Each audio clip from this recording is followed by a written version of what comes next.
The Democratic Party is kind of falling apart at the seams. I'm joined by my friend Lakshya Jain to look into where we go from here and if we are going to eat each other alive first. How's it going, man?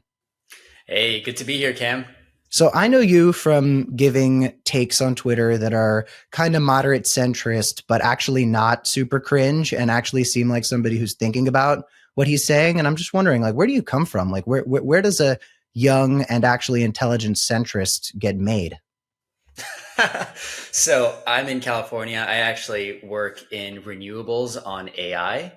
I'm also the co-founder of an election firm, Split Ticket. And so when you look at a lot of data and you spend all your time with code and numbers, that's just kind of how it just ends up coming together. So that just turns you into like because you seem like a centrist shill, but not a party shill. And I feel like that's a rare breed, right? If I get someone who's moderate, shill, lib type, they're normally rolling with the Democratic Party and not asking the Democratic Party any questions. You seem like you've got a lot of questions very often. It's because I don't work for them. And when you don't work for someone, you can criticize them all you want and they can't do anything to you. So Ken Martin isn't banging on your door telling you to shut the fuck up? And if he did, I'd just tell him to get lost. Yeah, well, he's already lost. Don't worry. Zoran Mamdani just won in New York City, and the most notable part of this victory, to me at least, is that he won by a lot. This was not the 7th or 8th round victory that people were projecting. I think, if I remember correctly, in the hours leading up to the election, you were sort of like, yeah, maybe 55% chance Cuomo gets it, 45 chance Zoran gets it. You were expecting it to be Cuomo until shit started to get real, right? So what I would say is up until the last 3 days, I was expecting it to be Cuomo. Then the Emerson survey came out, which had Zoran leading by 4 points in the final round. That's when I said, hang on, this isn't like Cuomo's ahead. This is like a 50-50, 55-45 race, right? Like 55-45 is basically, like I said in the preview itself on Twitter, it's just a coin flip. There's not really any way to distinguish them. I'm like, surveys kind of point to Cuomo slightly ahead, but like surveys and primaries suck. And the reason for that is Zoran actually was breaking late with a lot of momentum, and Cuomo's unfavorables were so high that it was pretty easy to see a path through which the surveys could just be wrong and just implode, and that his campaign could just implode. And so, you never want to bet on polls being wrong, because that has just actually a much worse track record than just straight up being like, they'll probably be in the right direction. But even so, I was like, his unfavorables are really high. Like, Cuomo is toxic. He resigned for a reason and voters just don't like him. Yeah, it's like there was this line from the trailer to Ant-Man 3, Ant-Man and the Wasp: Quantumania, where Paul Rudd says to the villainous Kang the Conqueror, played by the villainous Jonathan Majors, he says, I don't need to win. I just need you to lose. And I feel like that was a lot of people in New York City. It was like, a lot of people wanted Zoran to win because he was positive and he was inspiring hope and he was encouraging people to think that we can make things better. And it's important to not diminish that. I think that one thing we need to navigate in analysis of this mayoral election was, not using the fact that Andrew was so reprehensible to diminish the fact that Zoran's likability was a serious factor. It wasn't just that people fucking hated Cuomo. Obviously, that was a huge part of it. It was also that people liked Zoran, right? I want to get a little further into this, but before I do, just in general, the party has had a really interesting reaction. You've seen people like Chuck Schumer tweet stuff like, hey, I worked with Zoran. Look forward to seeing what's next for him. Congratulations to Zoran. We worked together on this, Slay King. And then you saw Kristen Gillibrand say, I think that every Muslim in the world is a jihadist who's going to explode me, and he's going to explode you next.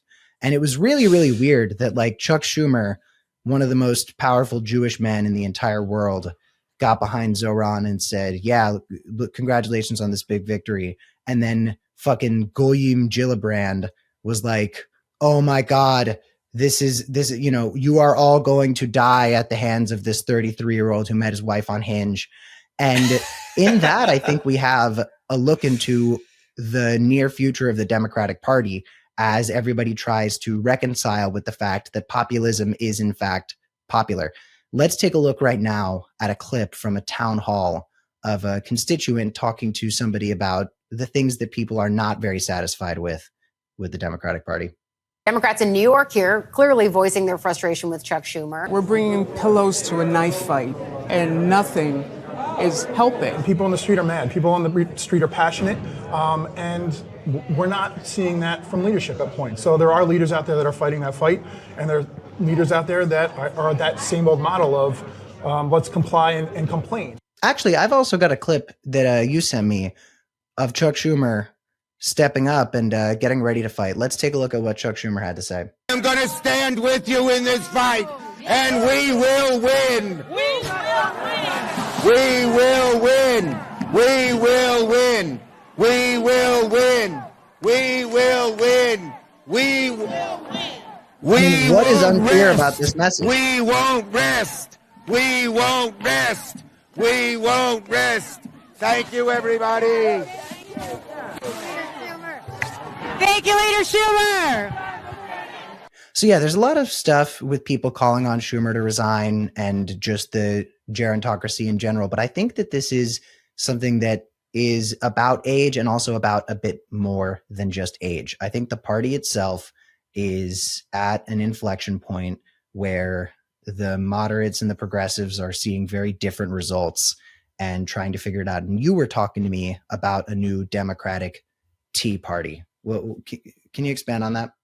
It's just that what was the Tea Party in 2010, 2014 really characterized by? It was this big rage from the rank and file of the party that their leaders no longer represented their priorities and were too far out of touch or kept losing or whatever you want to call it. There was a deep dissatisfaction and disconnect.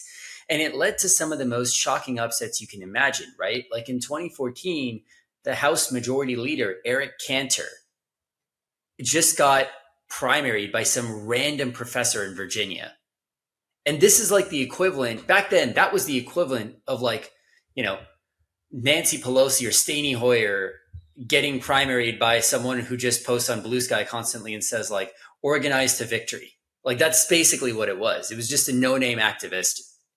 And so that type of thing characterized the Tea Party, these shocking upsets, this big rage from their voters. And I'm starting to see some of the same patterns start to emerge, because what started it all was I saw a survey which said Democrats disapprove of Democrats in Congress.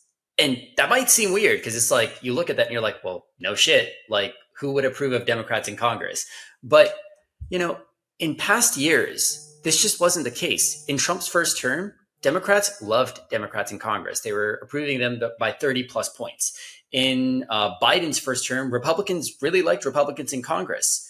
It's not normal for a party to disapprove of their own leaders. They're the leaders for a reason. So this is the first time in a decade that I've seen a party really say, fuck these guys, I hate them.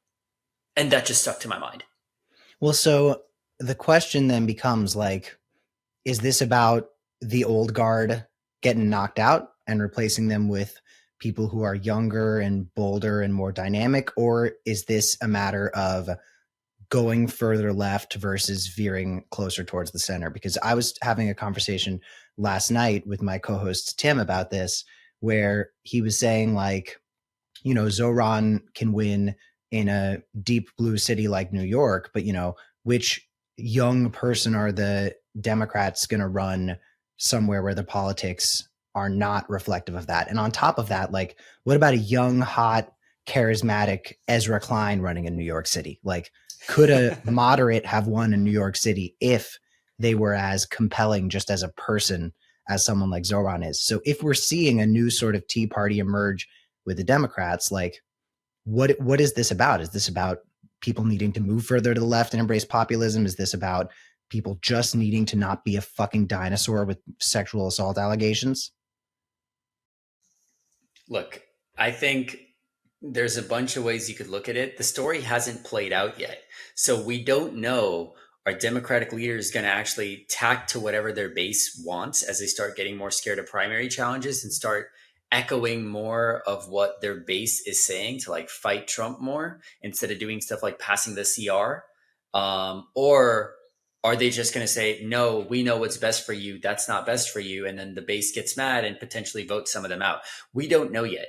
But what I will say is that there's two axes that this cuts on. The first is age. There's this deep frustration within the party, especially after Joe Biden, that these guys are just too old. And I mean, look, the Chuck Schumer clip, as funny as it is, could you imagine him doing anything else? He's over 70 years old. Like that is what he is. And it's fine when it comes to governing, but it's not fine when it comes to reflecting what your voters want, which is you spent 8 years telling your own voters that Donald Trump is an existential threat to the American way of life and to democracy. So if that's the case, why are you passing his budget? Right? Why did you vote for the CR? If that's the case. So from what I understand, it was mostly that was like stuff from Biden. Like, I don't know how much that was Trump's budget. Well, there was some stuff in it that Trump had changed, but it's less about the substance of the bill and it's more about the signaling, right? That Trump wanted to avoid a shutdown and he wanted that bill passed. And Chuck Schumer said, okay, I understand that a shutdown will be bad for the country. That I actually agree with. And he said, I know my voters aren't going to like it, but I'm going to pass it. And now the average voter does not know what's in that legislation, what's in a CR, right? So they're just going to see Chuck Schumer saving Donald Trump from a shutdown. And the Democrats are going to be like, what the hell? Why did you let him avoid the consequences of that? Why are you working with Donald Trump? That's what they're going to say. And that's what they said. Yeah, I mean, Trump tweeted like, "Good job, Chuck Schumer. Chuck Schumer slayed with that. That was he totally killed it." And that was a fucking mess. And I truly don't know what the best call there was, other than definitely be in opposition.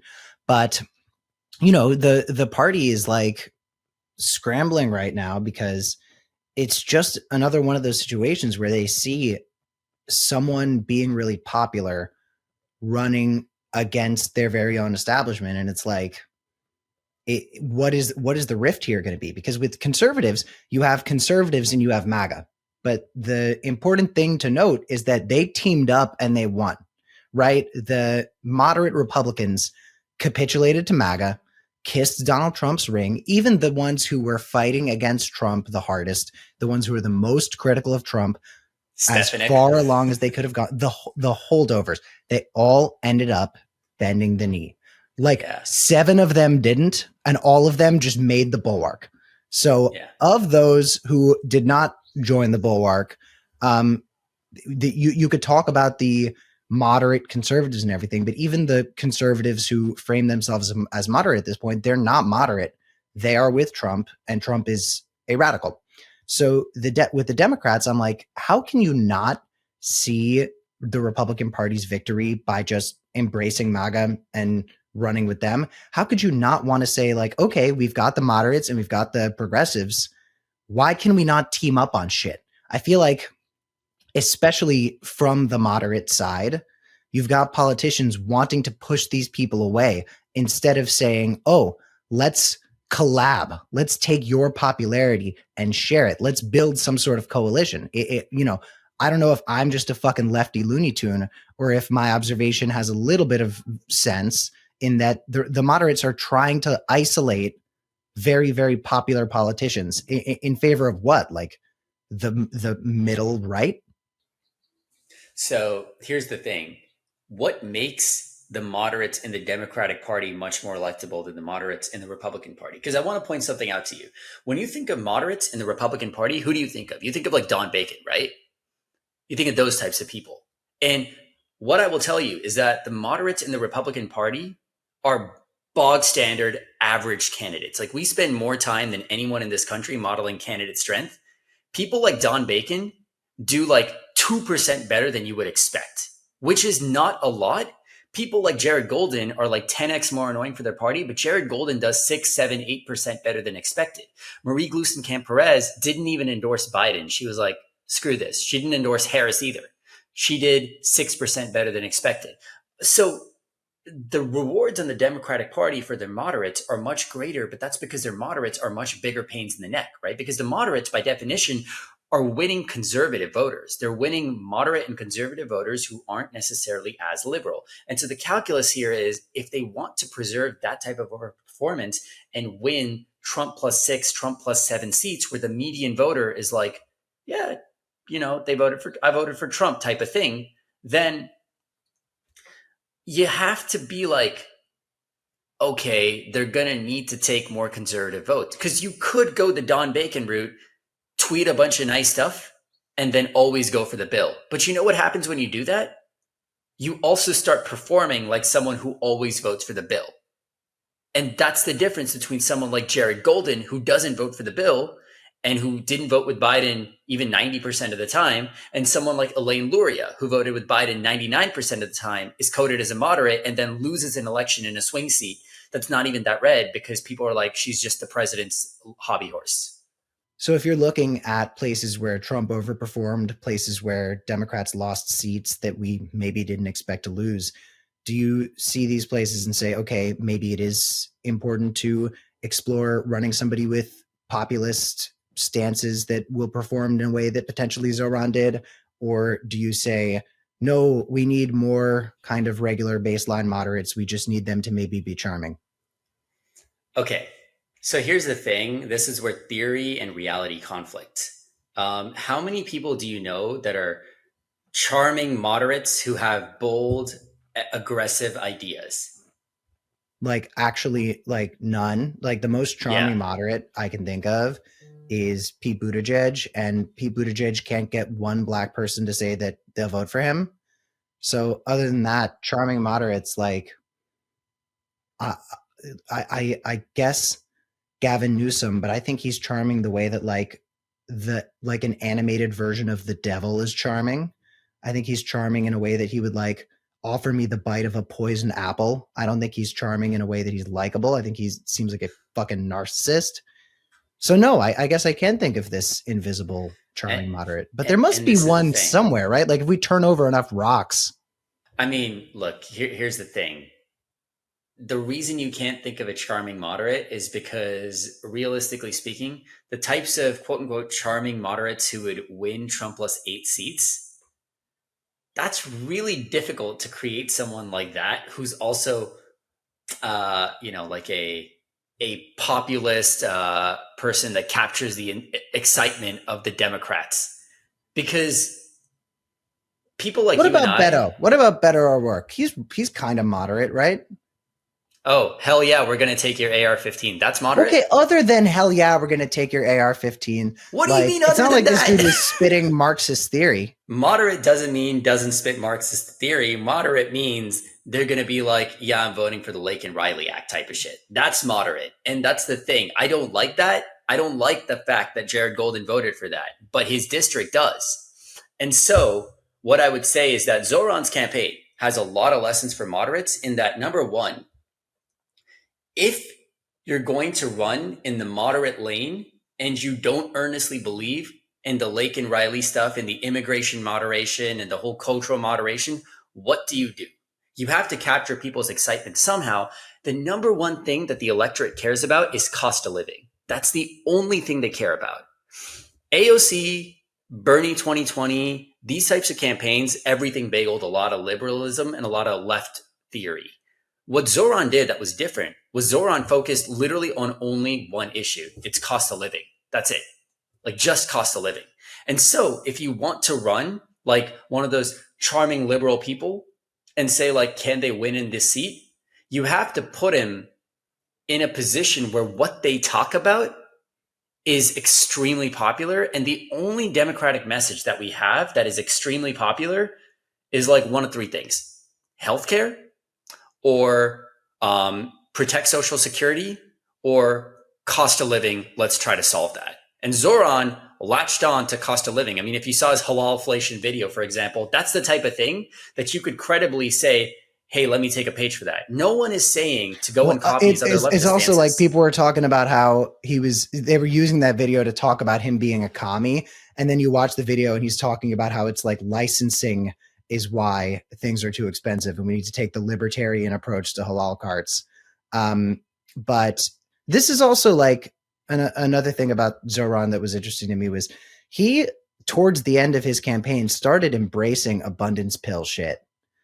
Like he was talking about that. He was talking about cutting red tape on certain things. On our podcast, he was talking about cutting red tape on barbershops, which was an interesting example because it's kind of specific.